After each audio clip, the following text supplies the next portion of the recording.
Mercredi 29 mai 2020, le ministère de la Santé et de l'Action sociale a reçu les résultats des examens virologiques ci-après.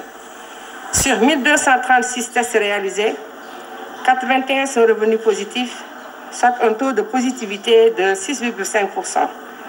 Les cas positifs sont répartis comme suit.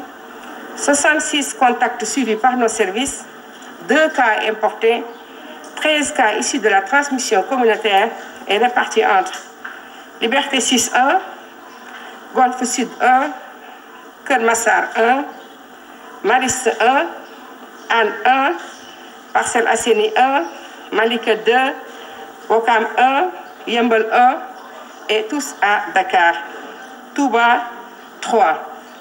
52 patients hospitalisés ont été contrôlés négatifs et déclarés guéris. 20 cas graves sont pris en charge dans les services de réanimation. L'état de santé des autres patients hospitalisés est stable. À ce jour, 3429 cas ont été déclarés positifs, dont 1738 guéris, 41 décès et donc 1649 sous traitement. Le ministère de la Santé et de l'Action sociale exhorte les populations au respect strict des mesures de prévention collective et individuelle. asalaamaaleykum askan wi ñu ngi leen di jottali lim bi ñu am tey ci mbas mi ñuy wax Covid-19 fii ci Sénégal. ci bésu àjjuma tey bi nga xamante ne moo toll si ñaar fukki fan ak juróom-ñeent ci mois de mai 2020 ministère de la santé et de l'action sociale jot na résultats yi ma leen di bëgg a jottali.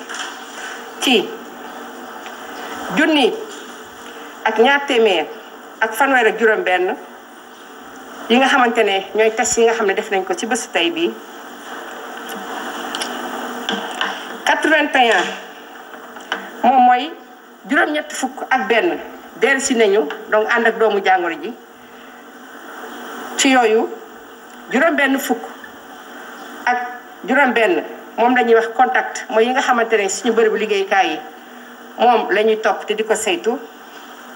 am nañu ñaari cas importé mooy yi nga xamante ne ci beneen dëkk la ñu jógee ñëw fii si suñu dëkk.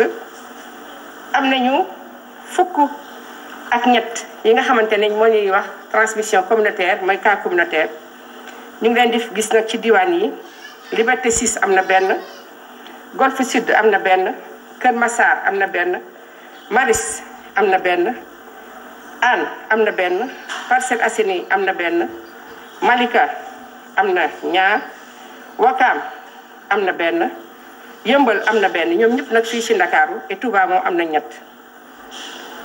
juróom fukk ak ñaar ci ñi nga xam ne feebar nañu biñ leen saytoo seen wér gu yaram gisatuñu ci seen yaram gisatuñu ci benn doomu jàngoro ñoom la ñuy wax ne wër nañu. ñaar fukki cas grave nag ñu ngi tëdd ci bërëbu sawetaas yi ci l'hôpital yi mooy li ñuy wax service de réanimation. yeneen malade yi seen yaram mu ngi ànd ak tan.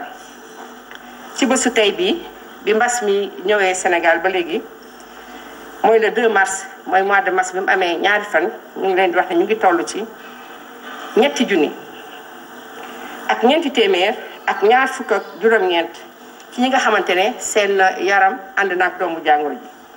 ci yooyu ñu ngi toll ci tamit junni ak juróom-ñaar téeméer ak fanweer ak juróom-ñett ci ñi nga xamante ne wër nañu. ñeent fukk ak benn làkku nañu mooy génn nañu àddina. ci bésu tey bii ci ñi nga xamante ne ñoo tëdd ci lalu hôpital ñu leen di continuer di leen di faj ñu ngi toll ci junni ak juróom-benn téeméer ak ñeent fukk ak juróom-ñeent.